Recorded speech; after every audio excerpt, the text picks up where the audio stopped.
Assalamualaikum warahmatullahi wabarakatuh. Bismillahirrahmanirrahim. Rabbishrah li sadri wa yassir li amri wahlul 'uqdatam min lisani yafqahu qawli, amma ba'd. Berjumpa lagi dengan saya Fakhrul Razi Rahman di RP Channel. Baik teman-teman semuanya, kali ini saya mau menjelaskan atau sharing terkait analisis regresi linier berganda. Apa sih analisis regresi linier berganda itu? Jadi, analisis regresi linier berganda adalah alat analisis yang digunakan untuk mengetahui hubungan secara linier antara dua atau lebih variabel independen terhadap variabel dependen. Atau dengan kata lain, analisis ini digunakan untuk mengetahui atau menguji atau menentukan pengaruh antara dua bahkan lebih variabel bebas terhadap variabel terikat. Sehingga dalam analisis ini muncul persamaan Y sama dengan A plus B1 X1 plus B2 X2 dan seterusnya. Artinya dan seterusnya adalah berdasarkan jumlah variabel independennya, menyesuaikan jumlah variabel bebasnya. Misalkan variabel independen atau variabel bebasnya ada 4 katakanlah, maka persamaan yang muncul adalah Y sama dengan A plus B1 X1 plus B2 X2 plus B3 X3 plus B4 X4. Dari persamaan tadi ada Y sama dengan A plus B1 X1 plus B2 X2 dan seterusnya. Sedangkan Y di sini merupakan variabel dependen atau variabel terikat. Kemudian A di sini merupakan konstanta. Sedangkan B di sini merupakan koefisien regresi. X di sini merupakan variabel independen atau variabel bebas. Misalkan Anda mau meneliti tentang pengaruh gaya kepemimpinan, tingkat pendidikan, dan lingkungan kerja terhadap kinerja karyawan.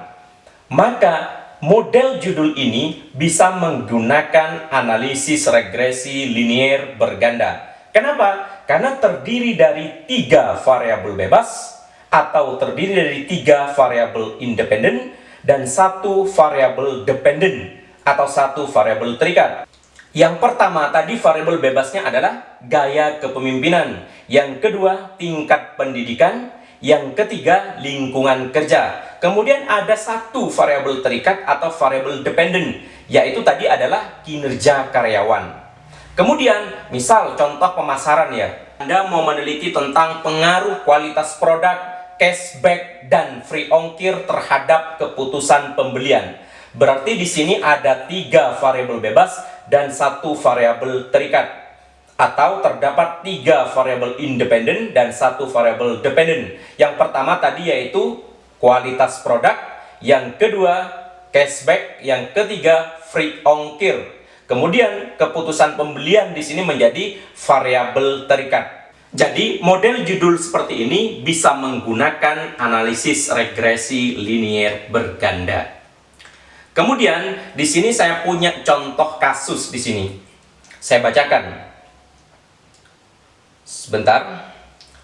Di sini saya punya contoh kasus. Misal, seorang mahasiswa akan meneliti apakah terdapat pengaruh harga dan pendapatan terhadap konsumsi produk X.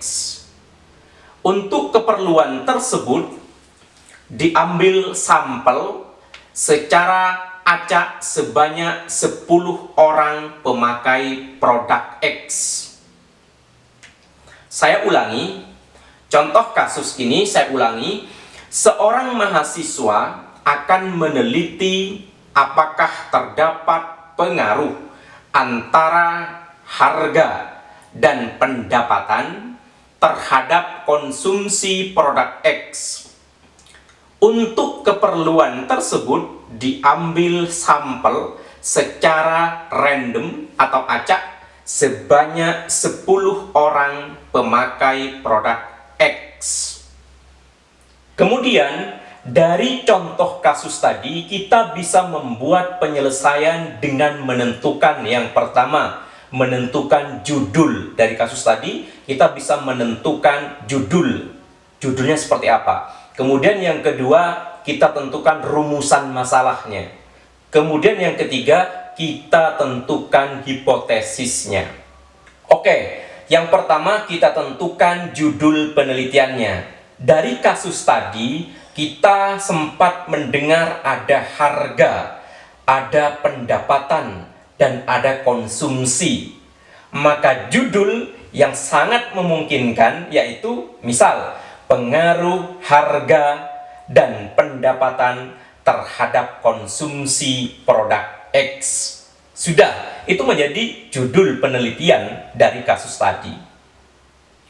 Kemudian dari judul penelitian tadi, kita tentukan rumusan masalahnya. Rumusan masalah yang pertama, misal, apakah terdapat pengaruh harga terhadap konsumsi produk X? Yang kedua, apakah terdapat pengaruh pendapatan terhadap konsumsi produk X? Yang ketiga, apakah terdapat pengaruh antara harga dan pendapatan terhadap konsumsi produk X? Kemudian yang keempat bisa ditambahkan variabel manakah yang berpengaruh dominan terhadap konsumsi produk X. Kemudian dari rumusan masalah yang sudah kita tentukan tadi, kita perlu membuat hipotesis.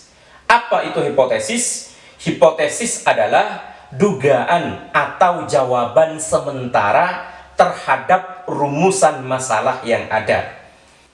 Tetapi dugaan sementara atau jawaban sementara ini tidak ngawur, artinya tidak asal-asalan. Jawaban sementara atau dugaan sementara ini berdasarkan kajian empiris dan teori. Hipotesis yang pertama, misal untuk menjawab rumusan masalah yang pertama, terdapat pengaruh antara harga terhadap konsumsi produk X. Yang kedua, hipotesis yang kedua, untuk menjawab rumusan masalah yang kedua, terdapat pengaruh antara pendapatan terhadap konsumsi produk X. Hipotesis yang ketiga, untuk menjawab rumusan masalah yang ketiga, terdapat pengaruh antara harga dan pendapatan secara simultan terhadap konsumsi produk X. Secara simultan itu maksudnya secara berbarengan, bersamaan, X1 dan X2 terhadap Y. Kemudian hipotesis yang keempat yaitu, misal kita menjawab bahwa yang berpengaruh dominan adalah pendapatan misalnya. Maka ditulis aja di hipotesisnya, variabel pendapatan berpengaruh dominan terhadap konsumsi produk X. Atau ditulis variabel pendapatan memiliki pengaruh yang paling besar terhadap konsumsi produk X. Kemudian yang terakhir, hipotesis ini perlu diuji. Kenapa? Karena hipotesis ini bersifat dugaan sementara atau jawaban sementara. Artinya hipotesis ini bisa diterima maupun ditolak.